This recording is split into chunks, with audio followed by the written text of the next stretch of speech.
wato da farko na yi calculating a lokacin da muka karbi tim din abinda ma ya sa har na iya zuwa na kalla, na duba na ga akwai possibilities da za mu iya fita saboda a lokacin saura wasa 11 duk da dai mu ne na 20 kuma ba mu ne muke da karancin maki a na 20 din, to amma akwai kamar maki 33 da yake a wannan state din. Ka duba za ka iya samun maki 33 za kuma ka iya rasa duka, to dalilin da ya sa muka karba kenan. Kuma mun yi strategy irin matches inda za mu buga, muka ga home matches, away matches. A dai cikin shirin da na yi inda nake ganin yana cikin zan iya samun point shine kama a Eyimba, to amma I didn't get it. To tun da muka faro tsarin da muka biyo komai na tafiya daidai, sai dai a zuwa Eyimba muke gani saboda na yi calculating muka samu maki 50 za mu iya fita. To gashi nan sai muka rasa wannan, to inda kuma Allah ya taimake mu akwai wasu wasanni da suka sha bamban aka samu akasi a ciki wanda suka taimakawa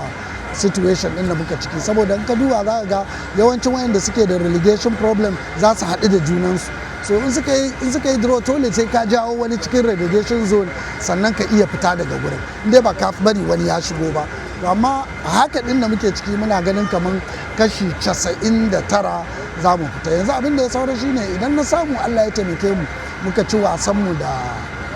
da Bayelsa a nan gida wannan Lahadi, insha Allah ina ganin mun fita insha Allah.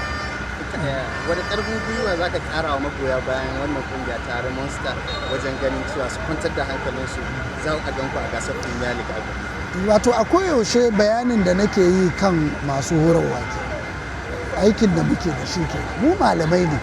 so idan misali kamar ka zo ka saka makarantar da ba sa cin exams sai ka samu malami wanda zai yi aikin da zai sa su yan wasa, ai dole sai ka samu wanda zai guiding ɗinsu a samu irin result ɗin da ake. Wannan is a professional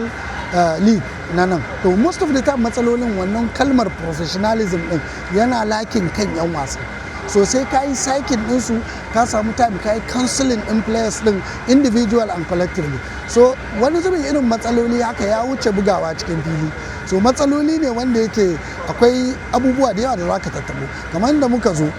babu da lokacin canza 'yan wasa, 'yan wasan nan dai da suka yi wannan performing ɗin suka zo, to da na zo ma kusan rabi ma ba sa ciki,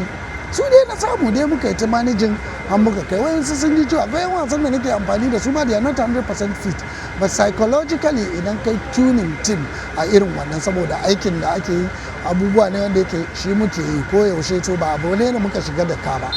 So ina ganin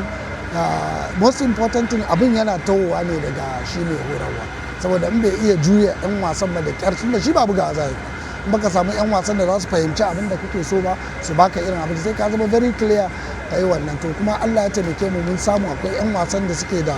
wannan capacity din da is easier su yi abin nan to abin da kake so ina ganin shi ne